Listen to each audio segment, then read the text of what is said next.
એક મીટિંગમાં પીએમ મોદી બેઠા હતા અને હજારો લોકોની સામે તેમની પત્ની આવી પહોંચી. પછી જુઓ શું થયું.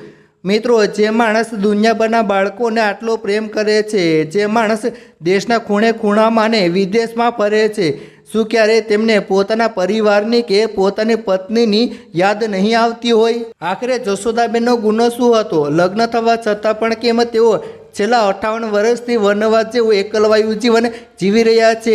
તેમના રામ દેશના વડાપ્રધાન છે, તો પછી તેઓ કેમ એકલા સીતા બનીને દિવસો વિતાવી રહ્યા છે? મિત્રો, આપણે ઘણીવાર વડાપ્રધાન નરેન્દ્ર મોદીને મોટા મોટા સેલિબ્રિટીઝ કે ઉદ્યોગપતિ મુકેશ અંબાણી અને ગૌતમ અંબાણીના પારિવારિક ફંક્શનમાં જતા જોઈએ છીએ, પરંતુ પીએમ મોદી ક્યારેય પોતાના સગા ભાઈઓ કે પરિવારના કોઈ પણ પ્રસંગમાં જોવા મળતા નથી. તેમના 4 ભાઈઓ છે: સોમાભાઈ, અમૃતભાઈ, પ્રહલાદભાઈ મોદી, પંકજ મોદી. ભાઈ દેશનો વડાપ્રધાન હોવા છતાં આ તમામ લોકો આજે પણ એકદમ સાદું જીવન જીવે છે અને રાજનીતિથી બિલકુલ દૂર રહે છે. જોકે માતા હીરાબેન જીવિત હતા ત્યાં સુધી પીએમ મોદી તેમને મળવા ચોક્કસ જતા હતા, પરંતુ બાકીના પરિવાર સાથે તેમને હંમેશા એક અંતર જાળવી રાખ્યું છે. વાર્તા શરૂ થાય છે વર્ષ 1968માં, જ્યારે નરેન્દ્ર મોદી અને જશોદાબેનના લગ્ન થયા. પીએમ મોદીના મોટાભાઈના જણાવ્યા અનુસાર આ લગ્ન નરેન્દ્ર મોદીની મરજી વિરુદ્ધ પરિવારના દબાણમાં થયા હતા. લગ્નના થોડા સમય બાદ જ માત્ર 18 વર્ષની ઉંમરે નરેન્દ્ર મોદીએ જશોદાબેનને કહ્યું હતું કે હું દેશ સેવા કરવા જઈ રહ્યો છું, અને તેઓ હંમેશા માટે ઘર છોડીને ચાલ્યા ગયા. ત્યારથી લઈને આજ સુધી નરેન્દ્ર મોદીએ ક્યારેય પાછા વળીને જશોદાબેન તરફ જોયું નથી કે નથી તેમની મુલાકાત લીધી. પતિ છોડીને ચાલ્યા ગયા પછી જશોદાબેન પોતાના ભાઈના ઘરે આવી ગયા. તેમણે હિંમત ન હારી ગુજરાતના બનાસકાંઠા જિલ્લાની એક સરકારી શાળામાં 40 વર્ષ સુધી શિક્ષિકા તરીકે નોકરી કરી અને પોતાનું જીવન વિતાવ્યું.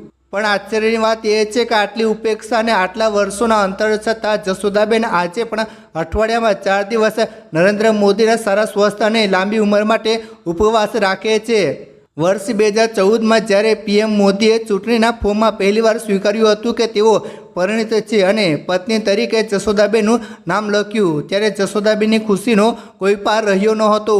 આજે જશોદાબેનને સરકારી પ્રોટોકોલ મુજબ 4 થી 5 પોલીસ જવાનોની કડક સુરક્ષા મળેલી છે, પરંતુ તેમનું જીવન એટલું સાદું છે કે તેઓ આજે પણ શાકભાજી લેવા કે બહાર જવા માટે કોઈ મોંઘી ગાડી નહીં, પણ સામાન્ય ઓટો રિક્ષામાં જ જાય છે. જશોદાબેનને જ્યારે પણ પૂછવામાં આવે છે ત્યારે તેઓ અત્યંત ભાવુક થઈને એક જ વાત કહે છે કે જો મારા પતિ મને લેવા આવશે તો હું તેમની સાથે જવા માટે તૈયાર છું, પણ શરત એક છે કે તેઓ મને લેવા આવે તો. વડાપ્રધાન તરીકે નરેન્દ્ર મોદીએ આખી દુનિયા ફરી લીધી, પણ 58 વર્ષથી રાહ જોઈને બેઠેલી પત્નીના આંગણે જવા માટે તેમના પગ ક્યારેય વળ્યા નથી. દેશની સેવા માટે પત્નીનો ત્યાગ કરવો એ સાચો ન્યાય છે કે અન્યાય, એ નિર્ણય અમે તમારા પર છોડીએ છીએ. મિત્રો, જશોદાબેનના ત્યાગ અને પ્રતીક્ષા વિશે તમારું શું કહેવું છે? કમેન્ટ બોક્સમાં જરૂર જણાવજો. અને વિડીયો ગમ્યો હોય તો લાઈક કરો અને જેમ બને તેમાં વિડીયો શેર કરો, લોકોને દેખાડો, જેથી કરીને બધાને જાણ થાય. ધન્યવાદ.